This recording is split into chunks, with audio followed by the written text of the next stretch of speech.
también empezarán a reducirse una vez que el riesgo vaya disminuyendo.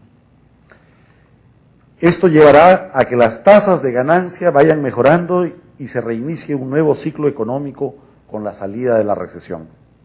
Este proceso debería ser más o menos rápido. Si uno compara lo que ocurrió en México en 1994, Asia 1997, Argentina 2001 y otras experiencias de crisis, se tiene que el periodo de la crisis fue más o menos corto y el proceso de recuperación ocurrió después de un año de recesión. En el caso norteamericano ayudan tres factores. Primero, los capitales están refugiándose en los activos más seguros que hay, los bonos del Tesoro, lo cual crea un importante flujo a la economía norteamericana que ayudará a estabilizar las finanzas públicas y disminuirán los incrementos en las tasas de interés que puedan darse en el momento del ajuste. Tanto México como los países asiáticos tuvieron fondos de rescate de las multilaterales y en el caso de Argentina, luego del colapso cambiario, el abaratamiento de los precios de los inmuebles generó un flujo de capitales de los propios argentinos que ayudó a estabilizar la moneda e inyectar liquidez en la economía. Segundo, la economía tiene mercados muy flexibles e instituciones muy sólidas. Al ser los mercados de factores muy flexibles, los precios relativos podrán ajustarse para acomodar el shock financiero. Puesto de otra manera, si una empresa entró en problemas financieros y tiene que reducir su escala y no puede despedir a sus trabajadores porque las indemnizaciones son muy altas, muy probablemente esa empresa termine quebrando y destruirá todos los empleos que tenía. Por otro lado, si el mercado es flexible y puede reducir su escala de operación, protegerá los puestos de trabajo que realmente requiere y el costo en desempleo se reduce. Esa flexibilidad para adaptarse es necesaria para soportar el shock financiero. Asimismo, los procesos de quiebras funcionan bien y son de lo más eficientes, con lo que el riesgo de que una empresa quebrada continúe operando y contagiando a la economía se reduce. Tercero, las ganancias de productividad logradas en más de una década son reales y no desaparecen de la noche a la mañana. Existen y serán la base para lograr lo que Schumpeter llamaba el proceso de limpieza de los periodos recesivos que llevan a que se den ganancias de eficiencia en todas las industrias. Algo parecido nos pasó a nosotros luego de la crisis de 1998. ¿Sobre qué pasará en América Latina? La región depende fuertemente de los factores externos. Los términos de intercambio, los spreads, los flujos de capitales y las remesas históricamente han explicado la mayor parte del ciclo económico de la región. La clave ahora estará en las necesidades de liquidez de los países. Aquellos países con altos niveles de amortización de deuda en los próximos 2 años estarán en más problemas. Desde esa perspectiva, los más blindados son en primer lugar Chile y después Perú. Los precios de los commodities sin duda disminuirán, eso es de esperar, pero es parte del ciclo económico mundial y debe entenderse como un factor coyuntural.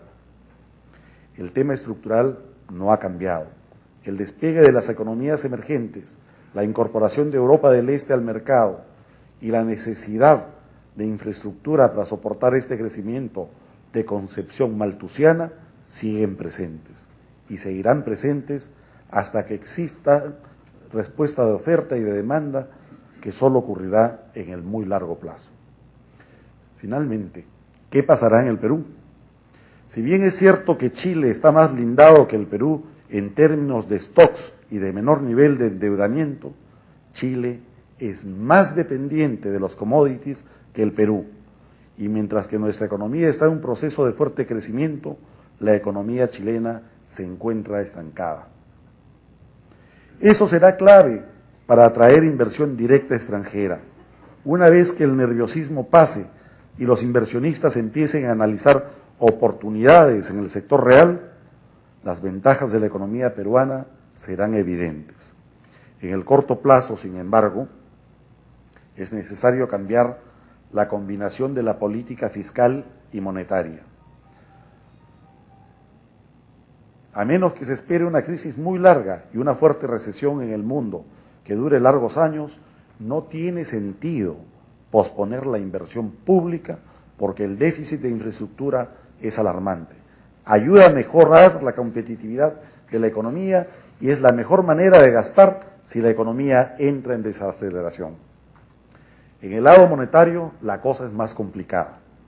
Los temores sobre la inflación ya deberían haberse desvanecido, por lo que se requiere de inmediato actuar como prácticamente todos los bancos centrales del mundo, es decir, facilitando liquidez al mercado monetario. Eso se logra reduciendo las altas tasas de encaje que se subieron cuando las circunstancias eran muy diferentes. Es indispensable que los bancos sepan que, de ser necesario, tendrán un prestamista de última instancia. Si esta confianza no existe, ante los problemas de liquidez en todo el mundo, nuestros bancos actuarán recortando el crédito y encareciéndolo. Esto lo único que logrará es que el ajuste del sector real será innecesariamente mayor. Este overkill ya nos ocurrió en 1998 y a Chile le ocurrió en 1999. En el largo plazo, solamente interesa la productividad. En los últimos años, en especial con los decretos legislativos en el marco de la adecuación con el TLC, se han tomado medidas que implican un cambio cualitativo sustancial en las bases productivas del país. Empezando por la reforma más importante y de más largo plazo, en el tema educativo, poniendo las bases para aumentar los logros de aprendizaje en las escuelas públicas del país, pasando por la apertura de la economía a través de tratados de libre comercio, pero también a través de agresivas rebajas arancelarias que ponen a la economía como una de las más abiertas de la región, y por los esfuerzos para reducir la informalidad en el país, modernizar el agro, promover la eficiencia en pesca, entre otras importantes reformas. Estos son los pilares para sostener el crecimiento del país en el largo plazo. A nombre del doctor Luis Carranza, muchas gracias. Es el turno de la presentación del doctor Carlos Adrianse. Antes de hablar de lo que se ha venido a llamar el famoso meltdown norteamericano y sus efectos previsibles, no solamente en el sur, sino en el planeta y particularmente en el Perú, me gustaría hacer una tingencia muy referida a las tres brillantes exposiciones que acabamos de escuchar. Quizá el impacto que nos llegue a dar esta crisis en pleno desenvolvimiento depende mucho más de lo que usualmente queremos creer en nosotros mismos. Y en esta dirección, desde el inicio de esta presentación, quisiera enfatizar un punto crítico. Aquí es crucial no sobredimensionar nuestras fortalezas y mucho menos ser autocomplacientes. Culpar a lo que está pasando hoy día en la economía global de futuros desarrollos inflacionarios, recesivos, de cualquier tipo, es muy fácil. Nos ha encantado históricamente. Pero creo que lo que los peruanos tenemos que tener muy claro es que podemos vivir creciendo, invirtiendo y desarrollándonos mucho más de lo que lo hemos visto en los últimos años. Sobre esta base, me gustaría hacer una digresión bastante rápido de lo que nos está pasando. Todos vemos esto a diario en televisión y vemos particularmente un esquema del problema. Ahí voy a tomar la atribución de utilizar filminas publicadas hasta el día de ayer, ya bastante viejas. No hubo tiempo para mayores traducciones, así que voy a hacer. Y tiene que ver con una conexión de este problema de las hipotecas norteamericanas que lleva a la situación actual. Cifras de deterioro global, norteamericano, asiático, europeo, que no se detienen ni en este momento en que estamos hablando. También es importante enfocar en esta dirección esas visiones catastróficas de una tormenta perfecta que golpea todo. Y fundamentalmente, nuevamente esas preguntas maravillosas que dicen, ¿dónde está el Estado? Pues señores, el Estado estuvo en el corazón de todo esto. Y volverlo a llamar es, por decirlo menos, masoquista. El Estado no se puede, como muestra esta filmina, ocupar de todo. Usualmente sus soluciones, decía un economista muy brillante, tienden a ser mucho peores que los problemas, incluso que los problemas que hoy día estamos enfrentando. Obviamente no va a faltar aquel que encuentre nuevamente el término las contradicciones propias del capitalismo, pero a cualquiera que le guste esto le sugiero revisar una excelente entrevista que dio en la televisión de Bloomberg uno de los economistas grandes responsables de esta crisis, un tal Alan Greenspan, que trabajaba en el sistema de Reserva Federal y que preguntado, dada su condición de libertario, de economista liberal, ¿cómo habías pasado todo esto como un fracaso de mercado? Greenspan dijo algo muy sencillo y muy cínico también. Los electores querían una regulación más relajada, querían que no hubieran homeless, que todo el mundo tuviera casita, querían mucha liquidez.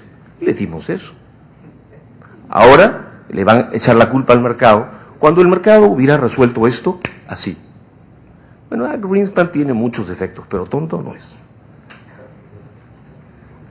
Obviamente hoy día todas las monedas están en pánico.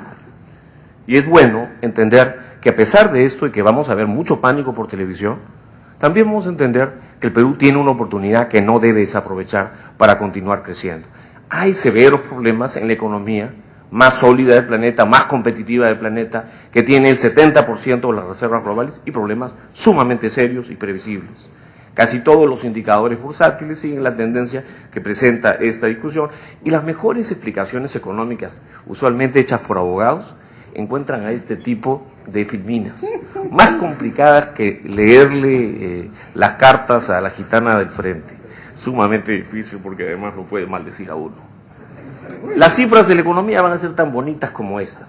Todos van a comenzar a derrumbarse un poquito. Muchos gobiernos, sobre todo los más mal manejados, van a achacarle a sus brechas externas, sus brechas fiscales, eso es una tabla extraída de Economist, sus caídas de los mercados, a la crisis global, a los malvados norteamericanos. Cuando todos en los últimos años nos hemos beneficiado bastante de esto. También es bueno destacar que si miramos esta tabla, que muestra, por ejemplo, cuánto han crecido globalmente los precios de los alimentos, eso que había logrado que tanta gente se desgarre las vestiduras respecto a la pobreza y la inflación de los pobres, si nos íbamos a julio, la inflación de los food o de los alimentos en esa tabla llegaba al 56%. Por favor, busquemos en la segunda línea food y apenas la inflación de los alimentos ha bajado a 9%. Este es un contexto internacional enormemente inestable y definitivamente las transferencias que se han dado a los campesinos en los últimos meses me temo que se terminen desinflando y eso es algo que hay que comenzar a destacar. Para terminar de complicar las cosas, el diablo siempre está en los detalles, hay un par de señores, un tal McCain y un tal Obama, que están compitiendo por la campaña norteamericana. Y eso le ha añadido una gran dosis de politiquería a esta historia. Ya la cosa era fea, era bastante mala, pero la politiquería solo complicó eso. Lo único bueno de la historia en esta figura, más allá de los debates simpáticos que vemos de cuando en cuando en televisión como para distraernos, es que según las encuestas de la prestigiosa revista The Economist, los mejores economistas norteamericanos se quieren subir al carro, lo cual es muy bueno, porque tienen una muy buena tradición de economistas para manejar esto. Lo que presento ahora está extraído de un site en internet que está en la parte de las referencias de esta presentación y que presenta en términos bien sucintos y muy coloridos la secuencia de esta crisis.